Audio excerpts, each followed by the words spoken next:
भोलेनाथ के श्राप देने के बाद गुरुदेव ने हाहाकार कीन गुरु दारुण सुनि शिव सा कंपित मोहि बिलोकियति उरु उपजा परिता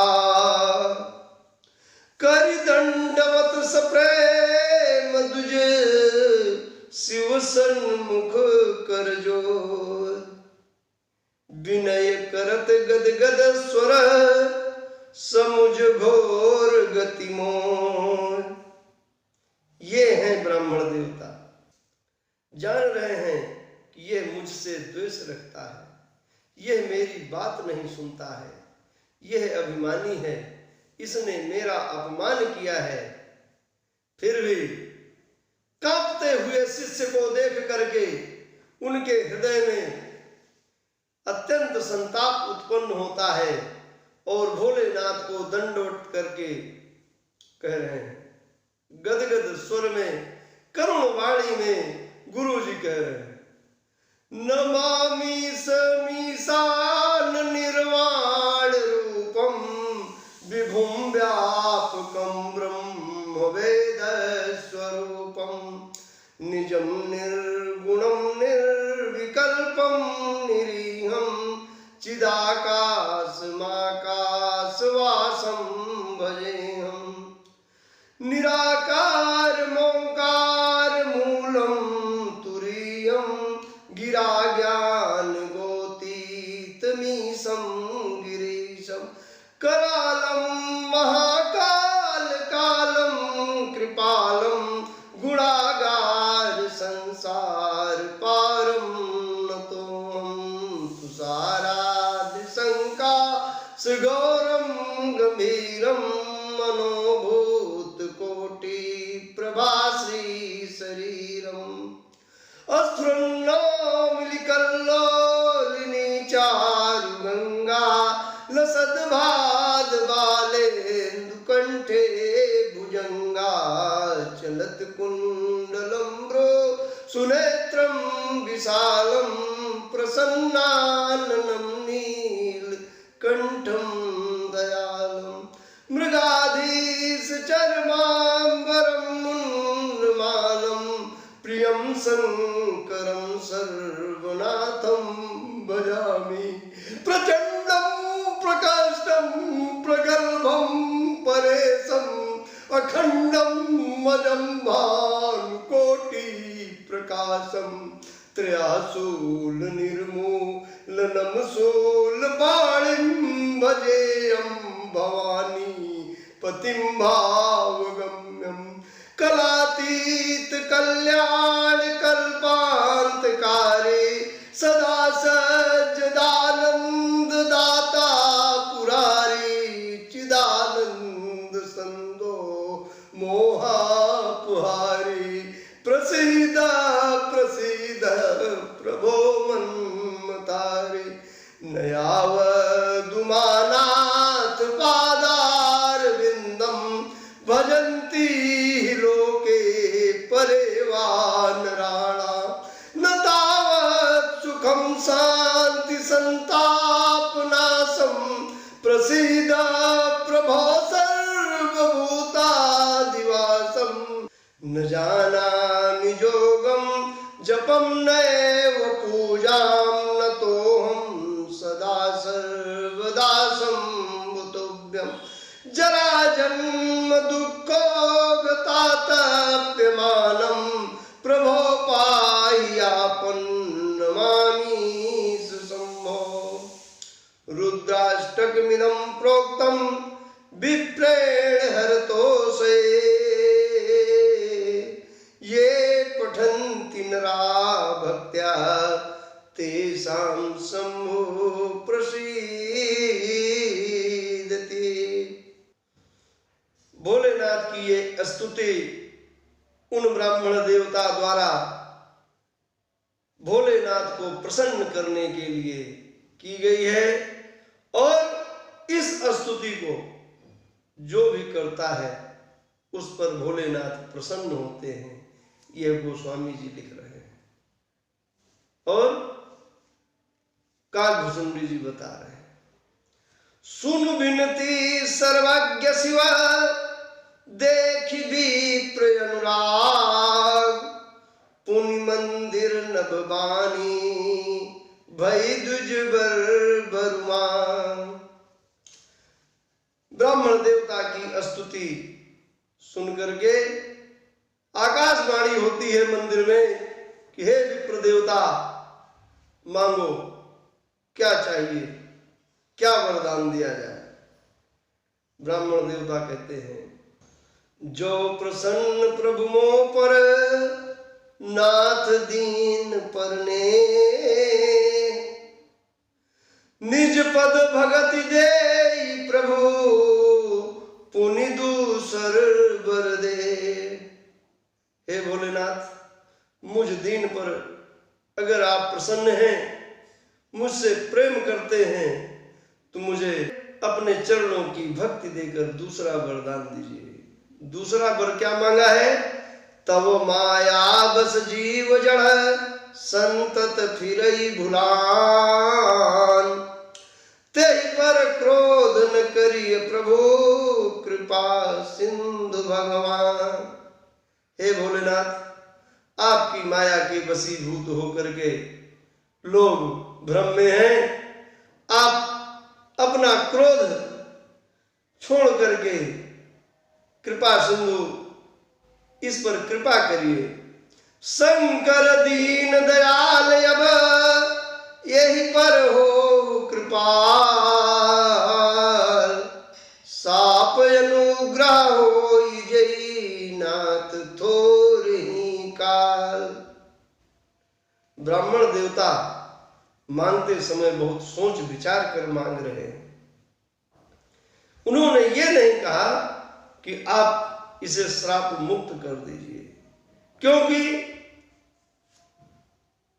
जबान से निकली हुई वाणी अपना काम करके ही आती है।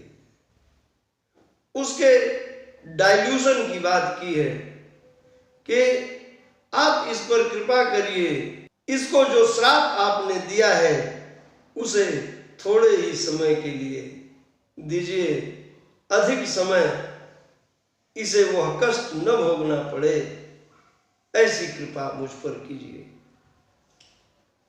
वास्तव में यह ब्राह्मण ही कर सकता है, यह गुरु ही कर सकता है, यह पिता ही कर सकता है। कहा इन्होंने कि विप्र पढ़ा वो पुत्र की नहीं, वो पुत्रवत स्नेह करते थे, जबकि यह पितृवत व्यवहार नहीं करता था। यही कर होई परम कल्याणा, सोई करो अब कृपा निधाना।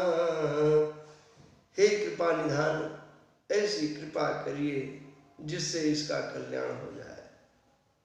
विप्र गिरा सुनी परहित सानी, एवमस्तु इति भई न भवानी। यद्यपि कीनहि दारुण पापा, मैं पुन दीन कोप करि सापा। ब्राह्मण की करुणामयी वाणी को सुन करके आकाशवाणी होती है कि ऐसा ही होगा। यद्यपि इसने बहुत भयानक पाप किया है, परंतु तदपि तुम्हारी साधुता देखी, करिहूं यही पर कृपा विषेकी। तुम्हारी सज्जनता को ध्यान में रखते हुए मैं इस पर विशेष कृपा कर रहा हूं। क्षमाशील जय पर उपकारी, ते दुज मोहि प्रिय जथा खरारे। हे ब्राह्मण देवता, जो लोग क्षमावान होते हैं, जो दूसरों का उपकार करने वाले होते हैं, वे मुझे भगवान राम के समान प्रिय हैं। सोचिए, क्षमा करने वाले और दूसरों पर उपकार करने वाले की तुलना किससे की है? भगवान राम से। मोर श्राप द्विज व्यर्थ न जाई, जन्म सहस अवश्य यह पाए। मेरा श्राप कभी व्यर्थ नहीं होता, इसलिए इसे 1000 जन्म लेना ही पड़ेगा। परंतु जन्मत मरत दुसह दुख होई, यही स्वल्पो नहीं व्यापी सोई। जन्म के समय और मृत्यु के समय दुसह दुख होता है, लेकिन इसे नहीं होगा। अब थोड़ा सा यहां पर समझने की बात है कि जब जीव जन्म लेता है तो उसे क्या दुख भोगना पड़ता है, यह बताने के लिए उसको उसका ध्यान नहीं रहता, और मृत्यु के समय उसको कितनी पीड़ा होती है यह बताने के लिए वह जिंदा नहीं रहता। इसलिए इसकी सिर्फ कल्पना ही की जा सकती है कि जन्म के समय क्या कष्ट होता होगा और मृत्यु के समय क्या कष्ट होता होगा। कवन्यु जन्म मिटी ही नहीं ज्ञाना, सुनहि शूद्र मम वचन प्रमाण। मैं प्रमाण पूर्वक कह रहा हूं कि इसे हर जन्म की याद बनी रहेगी। हम लोगों को अपने पिछले जन्म की याद नहीं, कितने जन्म हमने लिए, किन किन योनियों में लिए, क्या क्या हमने सहा, ये हमें याद नहीं है। लेकिन काकभुसुंडी जी के लिए उन्होंने कहा इसे अपने हर जन्म की बात याद रहेगी। रघुपति पुरी जन्म तब भयो, पुनित मम सेवा मन दयो। पुरी प्रभाव अनुग्रह मोरे, राम भगति उपजि उर तोरे। अयोध्यापुरी में जन्म लेकर के तुमने मेरी सेवा की, अपना मन मेरी सेवा में लगाया। अयोध्यापुरी के प्रभाव से और मेरी सेवा के प्रभाव से तुम्हारे हृदय में श्री राम जी की भक्ति उत्पन्न हो गई। सुनु मम वचन सत्य अब भाए, हरि तो सन व्रत दुज सेवकाए। अब जन करहि विप्र अपमाना, जाने सुसंत अनंत समाना। अब ध्यान दे लो कि ब्राह्मण का अपमान मत करना, उन्हें परमात्मा ही मानना। इंद्र कुलिस सम शूल विशाला, काल दंड हरि चक्र कराला। जो इन कर मारा नहीं मरई, जो इन कर मारा नहीं मरई। विप्रद्रोह पावक सोजरई। कह रहे भोलेनाथ कि इंद्र के वज्र से और मेरे त्रिशूल से, यमराज के दंड से, विष्णु भगवान के सुदर्शन चक्र से भी जो न मरता हो वो किससे मर जाएगा? विप्रद्रोह के आग से। अस विवेक राख्यहु मन माही, तुम कहाँ जग दुर्लभ कछु नाहीं। और एक आशीषा मोरी, अप्रतिहत गति हुई हई तोरी। ऐसा बुद्धि में रखना, तुम्हारे लिए संसार में कुछ भी दुर्लभ नहीं होगा। और मेरा एक आशीर्वाद है तुमको कि तुम जहां चाहोगे बिना रोक टोक के जा सकोगे। सुन शिव बचन हरसि गुर एव मस्त इति भाग मोहि प्रबोधि गयो गृहे शंभु चरण राग। भोलेनाथ की वाणी को सुनकर के गुरुदेव ने कहा, प्रभु ऐसा ही हो, बड़ी कृपा होगी आपकी। और मुझे समझा करके वे अपने घर को चले गए हैं। प्रेरित काल बिंदगिरी जाय भयूं मैं ब्याल, पुनि प्रयास बिनु सो तनु तजऊ गए कछुकाल। समय के अनुसार मैं सर्प बना और कुछ समय बीतने पर बिना परिश्रम के ही मैंने वह शरीर त्याग दिया। जो तनु धरऊ तजऊ पुनि अनायास हरिजान, जिमिनु तन पट पहिरई नर परिहरई पुराण। मैं उसके बाद विभिन्न शरीरों को धारण करता रहा और छोड़ता रहा, जैसे मनुष्य नया वस्त्र पहनता है, पुराना छोड़ता है। शिव राखी श्रुत नीति अरु, मैं नहीं पावा क्लेश, यही विधि धरऊं विविध तनु, ज्ञान न गयो खगेश। भोलेनाथ की कृपा से मुझे कोई कष्ट नहीं हुआ और मुझे अपने सभी जन्मों की बातें याद हैं। त्रिजग देव नर जोई तनु धरऊं, तह तह राम भजन अनुसरूं। त्रियग योनि में जो जो भी शरीर मैंने धारण किया है, उसमें मैंने श्री राम जी के चरणों में अनुराग रखा। एक सूल मोहि बिसर न काओ, गुरु कर को मनशील सुभाओ। एक पीड़ा जो हमें हमेशा सालती रहे, मेरे गुरु की कोमलता, उनका शील, उनका स्वभाव हमेशा मुझे पीड़ा देता रहा। मैं उसको भूल नहीं पाया कि मैंने अपने गुरु के साथ क्या व्यवहार किया। चरम देह दुज कै मैं पाए, सुर दुर्लभ पुराण श्रुति गाए। खेलऊं तह बाल कन नीला, करऊं सकल रघुनायक लीला।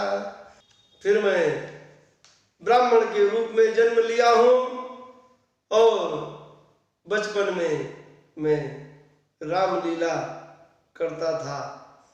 प्रभु श्री राम की लीलाएं करने में मुझे बड़ा आनंद आता था। प्रौढ़ भय मोहि पिता पढ़ावा, समझऊं सुनऊं गुनऊं नहीं भावा। मन ते सकल वासना भागी, केवल राम चरण अनुरागी।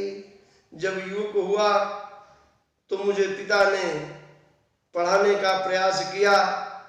मैं समझता, सुनता, विचारता, पर मुझे पढ़ना अच्छा नहीं लगता था। मेरे मन से सारी कामनाएं, सारी वासनाएं गायब थीं और सिर्फ केवल राम जी के चरणों में मेरी लय लगी हुई थी। कहूँ खगेश यस कवन अभागी, करी सेव सुरधेनु ही त्यागे। हे गरुड़ जी, आप बताइए कौन ऐसा अभागा होगा जो कामधेनु को छोड़ करके बकरी की सेवा करेगा। प्रेम मगन मोहि कछु न सहाई, हारे पिता पढ़ाई पढ़ाई। मैं प्रभु के प्रेम में डूबा हुआ था। मेरे पिता मुझे पढ़ा पढ़ा करके हार गए। भय काल बस जब पितु माता, मैं बन गया हूँ भजन जन त्राता। हे गुरु जी, जब मेरे माता पिता काल के गाल में समा गए, तब मैं वन को चला गया। स्पष्ट संदेश है मानस का, माता पिता के जीते हुए पुत्र को संन्यास आश्रम लेने की अनुमति रामचरितमानस तो कम से कम नहीं दे रहा है। हमें अपने माता पिता की उनकी आयु तक देखभाल करनी चाहिए। युवा हुए, घर छोड़कर सन्यासी हो गए, कितना क्लेश दिया हमने अपने जन्मदाता को, इस पर हमें विचार करना चाहिए।